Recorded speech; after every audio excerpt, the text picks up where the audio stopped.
je prends des trains à travers la plaine. Je suis ravi de vous rencontrer. Pourquoi on n'est pas obligé de mentir? Est-ce que ça vous est déjà arrivé d'être obligé de mentir? Je suis obligé, je ne peux pas faire autrement. J'ai l'habitude de dire aux enfants que je rencontre dans les classes que être auteur, c'est jouer.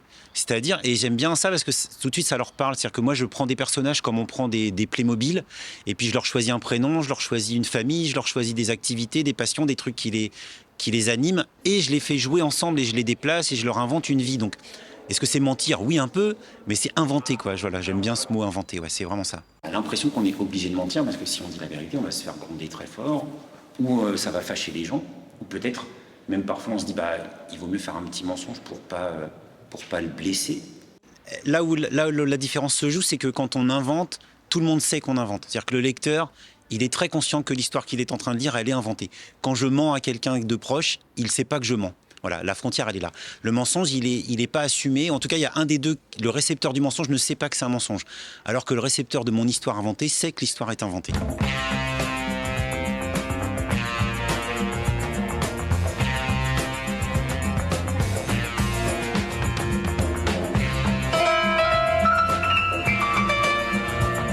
Quand vous allez rentrer à la maison, peut-être que vous pourrez donner cette feuille, votre livre, à vos frères, vos sœurs, vos cousins, les copains d'école lundi.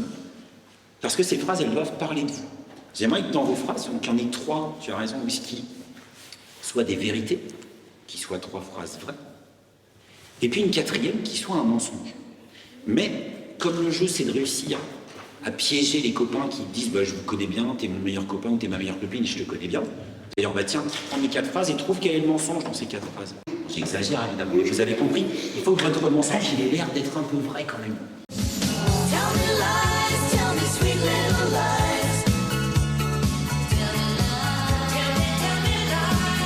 On sait bien que les enfants mentent, ou en tout cas ont tous menti, on a tous menti un jour, et parfois c'est pas grave et c'est sans conséquence, mais j'aime bien leur faire réfléchir à cette idée que le mensonge peut avoir des conséquences, même tout petit, même minime, parfois il nous dépasse, quoi.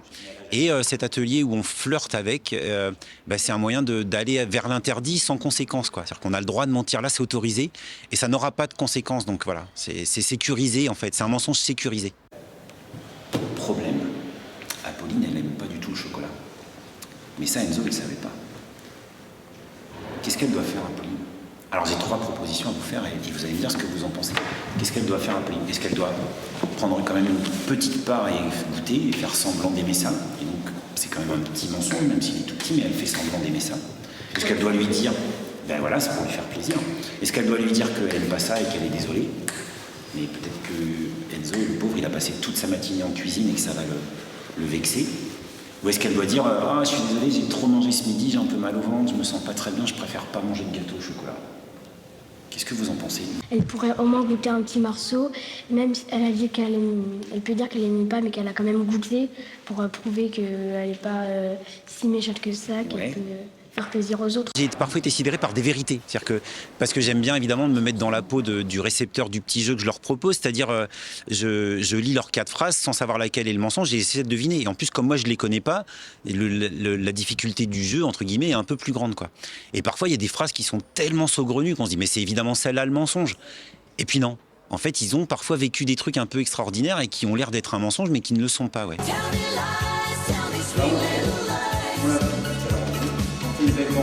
Andrea, montre-moi, toi. Avec toi, c'est bon, Andrea. Alors, il faut que tu passes encore une fois.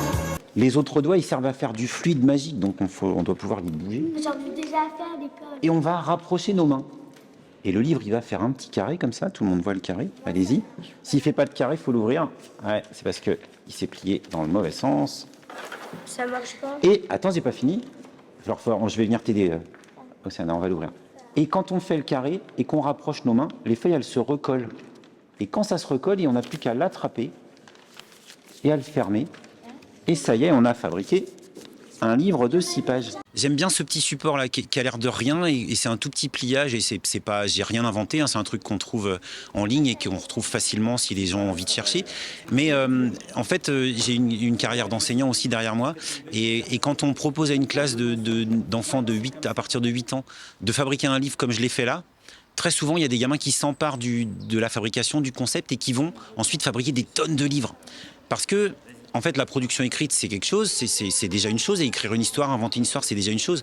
Mais quand cette histoire, elle est mise en forme dans un truc qui ressemble déjà à un livre, c'est une plus-value de son écriture qui est intéressante, et les enfants s'en emparent très très vite, ouais. Ludovic, qu'avez-vous sur votre table de travail en ce moment? Alors en ce moment, j'ai plusieurs titres en cours. J'ai une série qui s'appelle Oscar et Carrosse et qui s'adresse à des enfants de 6-7 ans, et on est en train de travailler sur le tome 6.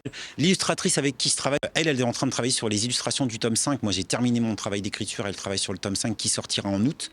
Puis j'ai un autre roman en cours qui s'adresse à des enfants de 8-9 ans et qui raconte l'histoire d'une petite fille qui ne va pas aller à l'école pendant 1 an parce que sa mère a été embauchée pour photographier la France, et donc elle part faire le Tour de France, voilà, avec sa maman, et elle va raconter ce Tour de France parce qu'elle a la chance, entre guillemets, de ne pas aller à l'école pendant 1 an.